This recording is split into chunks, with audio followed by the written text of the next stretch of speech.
Hello everyone, welcome back to Boma fresh. സാമ്പാറിനെ പോലെ തന്നെ പ്രാധാന്യമുള്ള ഒഴിച്ചുകൂട്ടാനാണ് പുളിശ്ശേരി. എരിവും മധുരവും പുളിയും ഒത്തുചേർന്ന ഒരു രുചിക്കൂട്ടാണ് പൈനാപ്പിൾ പുളിശ്ശേരിയുടേത്. ചുരുങ്ങിയ ചേരുവകൾ കൊണ്ട് സ്വാദിഷ്ടമായ ഒരു പൈനാപ്പിൾ പുളിശ്ശേരി എങ്ങനെ തയ്യാറാക്കാമെന്ന് നോക്കാം.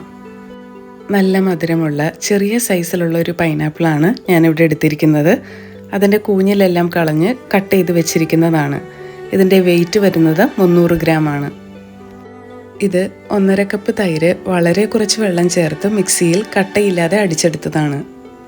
ഇനി നമുക്കിതിന് വേണ്ട അരപ്പൊന്ന് റെഡിയാക്കാം. ഇതിനായി 1/2 കപ്പ് തേങ്ങ ചിരകിയതും 1/2 ടീസ്പൂൺ ജീരകവും 4-5 കുരുമുളകും അല്പം തൈരും കൂടെ ചേർത്ത് നല്ല മഷി പോലെ അരച്ചെടുക്കുക. കുരുമുളക് കൂടി ചേരുമ്പോൾ നല്ലൊരു ടേസ്റ്റാണ് പുളിശ്ശേരിക്ക് കിട്ടുന്നത്, പക്ഷെ കൂടിപ്പോകരുത്. ആദ്യം നമുക്ക് പൈനാപ്പിൾ ഒന്ന് വേവിച്ചെടുക്കാം. അതിനുവേണ്ടി പൈനാപ്പിൾ ഒരു മൺചട്ടിയിലേക്ക് ഇട്ട ശേഷം നികക്കെ വെള്ളമൊഴിച്ച് കൊടുക്കുക. ഇനി ഇതിലേക്ക് 1/2 ടീസ്പൂൺ മഞ്ഞൾപ്പൊടിയും 1 ടീസ്പൂൺ മുളക് പൊടിയും 1 തണ്ട് കറിവേപ്പിലയും 2 പച്ചമുളക് കൈകൊണ്ട് പൊട്ടിച്ചുകൂടി ഞാൻ ഇട്ട് കൊടുക്കുന്നുണ്ട്.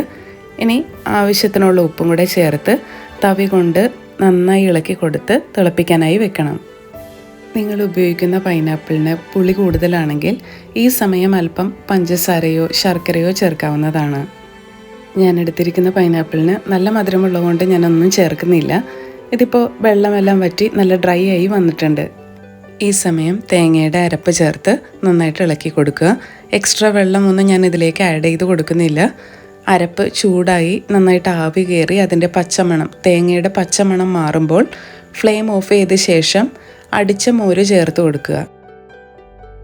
മോരൊന്ന് ചൂടായി കിട്ടുക മാത്രം വേണ്ടൂ. ഇതിന് ചട്ടിയുടെ ചൂട് തന്നെ ധാരാളമാണ്. എന്നിട്ട് എല്ലാം നന്നായി ഇളക്കി യോജിപ്പിച്ച് കൊടുക്കുക. പാകത്തിനുള്ള ഉപ്പും ഈ സമയം ചേർത്ത് കൊടുക്കണം.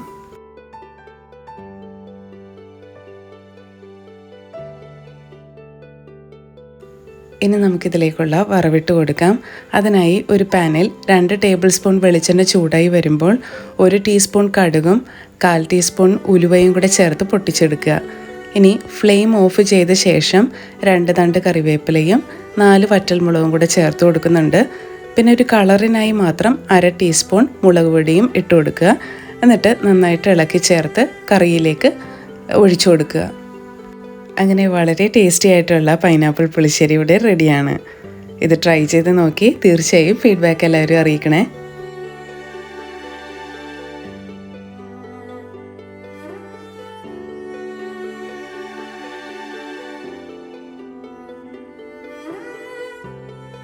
അപ്പോൾ വീഡിയോ ഇഷ്ടമായിട്ടുണ്ടെങ്കിൽ ലൈക്കും ഷെയറും സബ്സ്ക്രൈബും കൂടെ ചെയ്ത് ചാനലൊന്ന് സപ്പോർട്ട് ചെയ്യണേ.